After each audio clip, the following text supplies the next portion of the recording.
स्वयं भगवान श्री कृष्ण के द्वारा बसाई हुई द्वारका नगरी पूरी की पूरी वर्षों पहले समंदर में डूब गई। आखिर क्या हुआ था ऐसा? क्या ये किसी का शाप था या कोई महज इत्तेफाक? पर द्वारका डूब गई, यही सच है। बिल्कुल ऐसे जैसे क्षण भर में कोई सपना टूट जाता है। द्वारका डूबने के बाद द्वारका वासियों का क्या हुआ? क्या हुआ द्वारकाधीश की पत्नियों का? आखिर अर्जुन को क्यों आना पड़ा द्वारका? इन सारे सवालों और अनसुलझे रहस्यों की कहानी के साथ मैं आज आपको द्वारका का टूर कराने वाली हूँ। आप भी स्वर्ण यात्रा के वर्चुअल टिकट के जरिए आज द्वारका घूमेंगे भी और द्वारका की ट्रैवल आइटिनरी या द्वारका टूर की कंप्लीट इंफॉर्मेशन भी पाएंगे। यहाँ पर दंत कथाओं के अनुसार जब श्री कृष्णा को अंतिम क्रिया के लिए ले जाया जा रहा था, उनका अंतिम संस्कार किया गया, तो कहते हैं कि उनके शरीर के एक हिस्से को अग्नि भी नहीं जला सकी थी। क्या आपको पता है कि वो शरीर का हिस्सा कौन सा था? अगर आपको पता है तो कमेंट करके ज़रूर बताइए। साथ ही अगर आप नए हैं तो चैनल को सब्सक्राइब कर लीजिए और नोटिफिकेशन बेल को हिट कर दीजिए ताकि आपको हर वीडियो की इन्फॉर्मेशन सबसे पहले मिले। और आने वाले वीडियोस इससे भी ज़्यादा रोमांचकारी होने वाले हैं, तो कहीं मिस ना हो जाए, इसलिए इस एपिसोड को तो लाइक करें ही, साथ ही इस चैनल को सब्सक्राइब ज़रूर करें। तो चलिए आज के इस एपिसोड में हम चलते हैं वैभवशाली द्वारका नगरी में और यहाँ के हर रहस्य पर एक के बाद एक सभी पर्दे उठाने वाली हूँ मैं इस वीडियो में। और अगर आप द्वारकाधीश जाने का प्लान कर रहे हैं तो ये वीडियो अंत तक ज़रूर देखिए, क्योंकि अगर आप किसी जगह जा रहे हैं उससे पहले अगर आपको उसके इतिहास के बारे में भी पता हो तो वो जगह का फील दोगुना हो जाता है। आज मेरी यही कोशिश रहेगी कि द्वारका की इस टूर गाइड में मैं आपको द्वारका के कुछ अनसुलझे रहस्यों से भी पर्दा उठाऊं, साथ ही आपको द्वारकाधीश के दर्शनों के साथ साथ सारी ज़रूरी इंफॉर्मेशन भी मैं इस वीडियो में देने वाली हूं। जब सोमनाथ से द्वारका नगरी के लिए निकले तो अचानक राधा भी याद आ ही गई और याद आ गया भगवान श्री कृष्ण के साथ राधा रानी का वो वार्तालाप। कहते हैं जब भगवान श्री कृष्ण स्वर्ग में राधा से मिले तो राधा ने उन्हें द्वारकाधीश कह के पुकार दिया था, जो भगवान श्री कृष्ण को बिल्कुल अच्छा नहीं लगा था। और उन्होंने राधा से कहा, द्वारकाधीश तुम तो मुझे ऐसा न बुलाती थी राधा। तो राधा भी मुस्कुराकर कहती हैं, जिस दिन गोकुल वृंदावन की गलियां छोड़ तुम सर पे मुकुट सजाकर द्वारका नगरी के हो गए, उसी दिन से मेरे लिए द्वारकाधीश हो गए। जिस दिन तुमने बांसुरी छोड़कर चक्र उठा लिया, उसी दिन तुम कान्हा से द्वारकाधीश हो गए। जिस दिन तुमने प्रेम छोड़ दिया और युद्ध का रास्ता चुन लिया, उसी दिन से द्वारकाधीश हो गए। कान्हा से द्वारकाधीश बनने की कहानी भी मैं किसी और एपिसोड में आपको विस्तार से सुनाऊंगी। कान्हा के वृंदावन छोड़ने के बाद राधा का क्या हुआ, ये भी मैं विस्तार से बताऊंगी। फिलहाल अभी चलते हैं श्री कृष्ण की नगरी द्वारका, जहां हम दर्शन करेंगे द्वारकाधीश के और फिर इसकी कहानी यानी इतिहास को भी दोहराएंगे। पर अगर आपने अभी तक इसे लाइक नहीं किया है तो फटाफट से लाइक कर दीजिए ताकि मुझे पता चले कि ये एपिसोड आपको पसंद आ भी रहा है या नहीं, मेरी मेहनत सफल हो रही है या नहीं। तो सबसे पहले आप इसे लाइक कर दीजिए, फिर पढ़ते हैं इस कहानी में आगे की तरफ। तो दोस्तों, पिछले एपिसोड में हमने सोमनाथ मंदिर के प्रथम ज्योतिर्लिंग के दर्शन से संबंधित सभी जानकारियां एवं नागेश्वर ज्योतिर्लिंग के दर्शन भी कर लिए। तो आज के इस वीडियो में हम भगवान श्री कृष्ण की नगरी द्वारकाधीश में हैं और आज हम जानेंगे कि कैसे 5000 वर्ष पहले अरब सागर में ये नगरी समा गई थी। साथ ही हम आज 4 धामों में से एक द्वारका धाम के दर्शन भी करेंगे और श्री कृष्ण के निजी महल हरिगृह के दर्शन भी करने वाले हैं। तो प्रेम के देवता सांवरे कन्हैया के लिए आप भी कमेंट में राधे राधे लिखना ना भूलें। साथ ही आप अपने शहर का नाम भी मेंशन कर सकते हैं ताकि हमें पता चले कि आप कहाँ से हैं। और इसी तरह की माइथोलॉजिकल जर्नीज के लिए स्वर्ण यात्रा के चैनल को जरूर से सब्सक्राइब करें। आप इस चैनल पर जाकर महाकाल एवं श्री काशी विश्वनाथ जी के दर्शन भी अवश्य करें। साथ ही अगर आपने सोमनाथ मंदिर यात्रा वाला एपिसोड नहीं देखा है तो उसे भी अभी के अभी चेकआउट कर लें।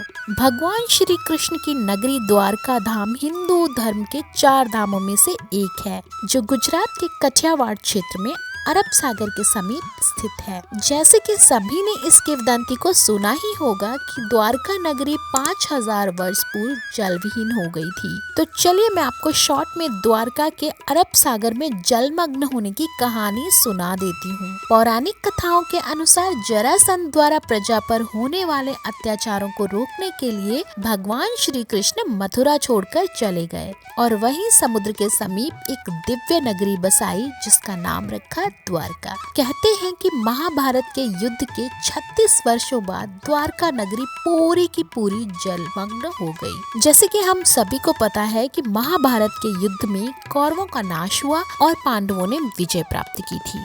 इस युद्ध के बाद जब युधिष्ठिर का हस्तिनापुर में राज तिलक हो रहा था, उस समय भगवान श्री कृष्ण भी वहाँ पर मौजूद थे। तभी गांधारी ने श्री कृष्ण को महाभारत युद्ध का दोषी ठहराते हुए एक शाप कहा कि अगर मैंने अपने आराध्य की सच्चे मन से आराधना की है और मैंने अपने पतिव्रत धर्म का पालन किया है, तो जिस तरह मेरे कुल का नाश हुआ है उसी तरह तुम्हारे कुल का नाश भी तुम्हारी आंखों के समक्ष ही हो। इसी प्रकार ऋषि विश्वामित्र और देवऋषि नारद जब द्वारका गए तो वहाँ यादवों के बच्चों ने उनका बहुत उपहास किया और वो शापित हो गए। खैर कारण जो भी हो, पर द्वारका तो आज भी है। 1960 में द्वारका शहर के एक घर को गिराया जा रहा था। उस समय वहाँ पर मंदिर का एक शीर्ष पाया गया और उस समय द्वारका नगरी के अवशेष को पाने के बाद इसे फिर से रेनोवेट किया गया। क्या आपको पता है कि द्वारका का नाम द्वारका क्यों था? द्वारका का नाम द्वारका नगरी इसलिए पड़ा क्योंकि इस नगर में कई सारे द्वार थे। भगवान श्री कृष्ण विष्णु के 8वें अवतार माने जाते हैं और इन्होंने ये नगरी बनाई थी जिसका पुराना नाम जो था वो कुशस्थली भी था, पर ये सबसे ज्यादा द्वारका के नाम से ही फेमस हुई।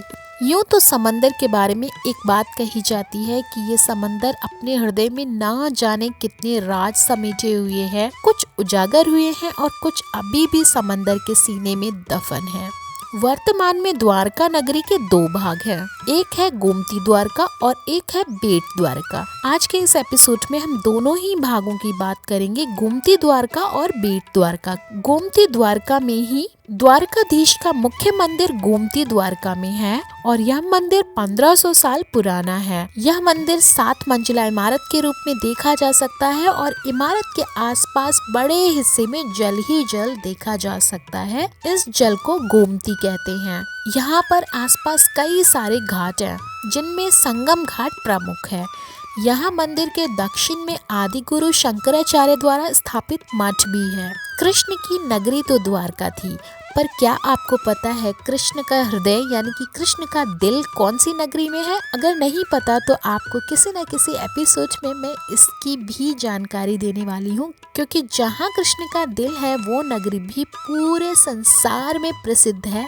तो उसकी बात किसी और दिन करेंगे। अगर आपको इसका आंसर आता है तो कमेंट में लिख सकते हैं। साथ ही अगर आप गोमती द्वारका के अलावा बेट द्वारका की तरफ जाते हैं तो बेट द्वारका में आप स्कूबा डाइविंग भी कर सकते हैं। अब द्वारका नगरी में श्री कृष्ण के द्वारका टेम्पल में अगर आपको VIP दर्शन प्राप्त करने हो तो आपको यहाँ 300 से 2000 रुपए तक खर्च करने पड़ेंगे, पर दर्शन बहुत ही आसानी से हो जाएंगे। द्वारकाधीश मंदिर में दर्शन का समय क्या होता है?